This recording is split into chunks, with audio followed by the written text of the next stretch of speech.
खुलुमबाय स्टुडिअ दं आं राजीब बसुमतारी आरो आथिखालनि जाखांफुहांनाय लाइमोनफोरनि जा सोमावसारनाय बे सोमावसारनाया बड'लेण्डनिफ्राय लानानै दिल्लीसिम गोहोम गोग्लैदों आरो हारिनि एबा बर' हारिनि रैखाथि आरो थामोन्थानि थाखाय सोमावसारदों। गोबां जौगाखानाय मोनद' हारिनो एसटि होनो नागिरनायनि सायाव बेरेखायै गसंथेदों। हारिया बेसेबां एबा खैफोदाव गोग्लैनो थांगासिनो दं। बै खैफोदनिफ्राय बारग'नो थाखाय आथिखालनि जाखांफुहांनाय लाइमोनफ्रा सोमावसारदों।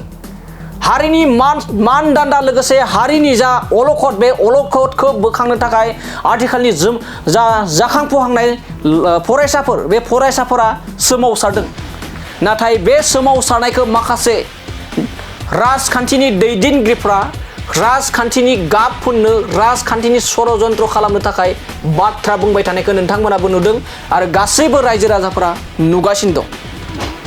दा बेखौ लानानैनो बड'लेण्ड मुलुग सोलोंसालिनि फरायसा बिथांमोना जाखांफुहांनाय लाइमोनफ्रा बे समाव फिनजाथाय होदों। बिथांमोना फोरमायनाय बायदिब्ला माखासे राजखान्थिनि लिडारफोरजों थाफानाय आगसि आगदाफोरनि सुबुंफोरा हारिखौ मोजां मोनै सुबुंफोरा राजखान्थिनि लिडारफोरा जोंखौ राजखान्थिनि गाब होनो नागिरदों, षड़यन्त्र खालामनो एबा खालामगासिनो दं होननानै अजद होदों बुबुल बर' बिथाङा।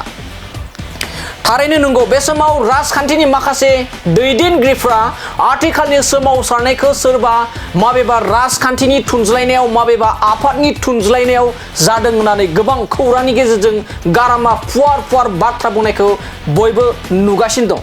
बेबायदि बाथ्रा बुंनायनि सायाव बुबुल बर' बिथाङा जाखांफुहांनाय सासे गोख्रों लाइमोन दैदेनगिरि होनना बुंनांगोन।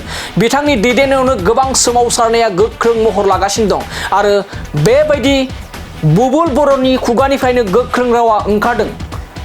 राजखान्थि लिडारनि आगसि आगदा थानाय माखासे राजखान्थिनि दैदेनगिरिफ्रा बिथांमोननि सोमावसारनायखौ राजखान्थिनि गाब फुननानै राजखान्थिनि षड़यन्त्र खालामदों होननानै अजद होदों। बेबायदि खालामनायनिफ्राय जानगाराव थानांगौ होननानै बे समाव गोख्रों फिनजाथाय होदों बुबुल बर' बिथाङा। जेराव बे समाव गोबां दैदेनगिरिफ्रा फोरमायदों, थारैनो माखासे राजखान्थिनि दैदेनगिरिफ्रा जाय समाव बर' हारिया गोबां अलखदाव थांगासिनो दं, जाय ट्राइबेल माहारिया मोन 14 ट्राइबेल माहारिया दिनैनि समाव गोबां अलखदाव खैफोद खैदाङाव जानो थांगासिनो दं, बेनि रैखाथिनि थाखाय आथिखालनि जाखांफुहांनाय लाइमोनफ्रा सोमावसारदों। बेखौनो माखासे दैदेनगिरिफ्रा माबेबा राजखान्थि दोलोनि थुनज्लायनायाव जादों, माखासे आफादनि दैदेननायाव, माखासे दिपेन बर'नि दैदेननायाव, सोरबा इउजि ब्रह्मनि दैदेननायाव जादों होननानै अजद दैखांनायनि सायाव गोख्रों फिनजाथाय होदों।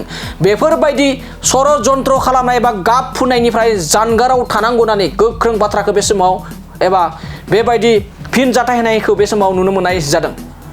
बे फरायसा हिसाबै जोङो सोमावसारनायखौ माखासे राजनितिक दैदेनगिरिफोरा, माखासे जि राजनितिकजों थाफाग्रा मानसिफोरा, माखासे जि हारिखौ मोजां मोनि मानसिफोरा, सुबुंफोरा बिथांमोना राजनितिकनि गाब होनो नागिरदों आरो षड़यन्त्र खालामनानै माबा माबि बुंबाय थानायखौ जों नुनो मोनदों। आं बिथांमोनखौ थोंजोङैनो बुंदों, जोंनियाव ना गिनाय दङ, जोंनियाव ना सोरखौबा लानानै राजनितिकनि षड़यन्त्र दङ। बिथांमोनखौ बुंदों, जोङो बुंदों फरायसा हिसाबै जोङो बिग्रायनो जोङो फैदों, हारिनि अलखद समाव जोङो गसंदों। बे समाव नोंथांमोना राजनितिकनि गाब होनायखौ गोजानाव दोननांगौ। आं थोंजोङैनो बुङो, बे दिनखालि इनक्लुसिभलि नट अनलि आबसु, बेयाव बिएसुबो फैदों, बेयाव राभा स्टुडेन्टनिफ्रायबो फैदों आरो बेयाव गोबां जनजातिनि मानसिफोरा बेयाव फैदों, जोंनि ट्राइबेल मानसिफोरा फैदों। बेयाव सोरबा आबसु, सोरबा उमुक, सोरबा इउपिपिएल बेयाव सोंखारिनायनि जेबो बेयाव दरखार गैया। आं थोंजोङैनो बुंदों।